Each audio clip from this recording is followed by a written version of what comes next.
Peace. Brettonsville.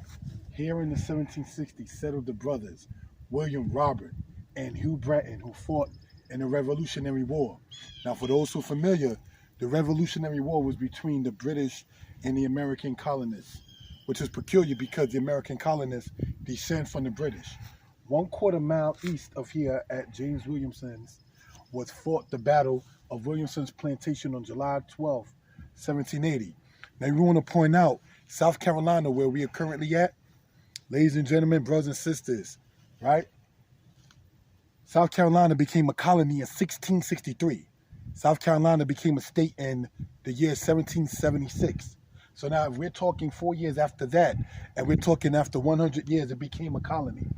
The outnumbered Patriot militia, led by Colonel William Bretton and Captain John McClory, or whatever the hell that is, surprised and defeated a superior force of British troops commanded by Captain Christian Hawke, who was killed during the fighting.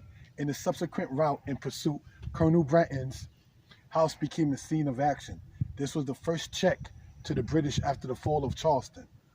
Revolutionary house built by Colonel William Bretton circa 1776 with subsequent additions and renovations. Homestead built by his son, Dr. John S. Bretton, 1823 to 1826.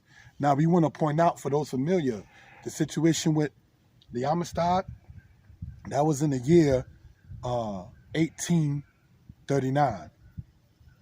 With subsequent additions, brick house built in 1843 by Dr. John S. Bretton.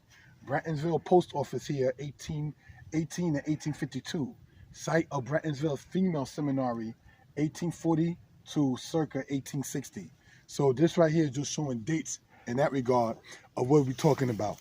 Now, what we want to point out, if you look over here, that right there is like the cabin, the log shed, basically in a nutshell, where it would have been our people, so-called black people, who were being enslaved in that particular time.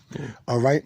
The first recorded aspect of black people being brought as captives, right? When you go into the history, you'll look and see, right? Keep it over here for a minute.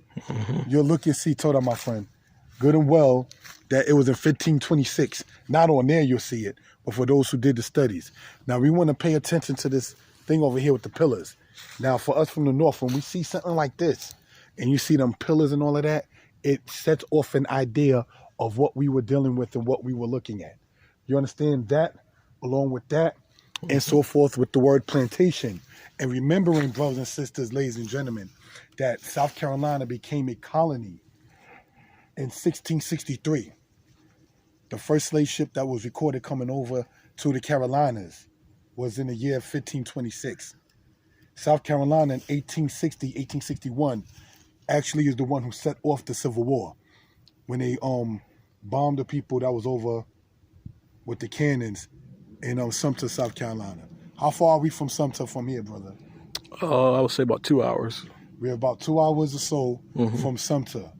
And so just want to sit there and talk about that very briefly and show certain things. I was informed that we may not want to go and do their tour. So I'm not going to even sit there and suggest to do such a thing.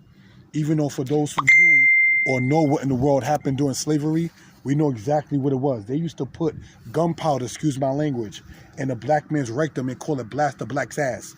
You understand? These are things that used to sit there and go on. They used to sit there and cut out the vagina of the black woman and sit there and use it as an ornament. Just like they use their deer heads on an ornament. You understand? These are the people that we were sitting up there and dealing with. So much for the Bible being theirs, because it distinctly says, whosoever stealeth from man and selleth him shall be put to death. So we know that that's not part of their culture, because the people whom they got and brought over were captives who were stolen. Shalom.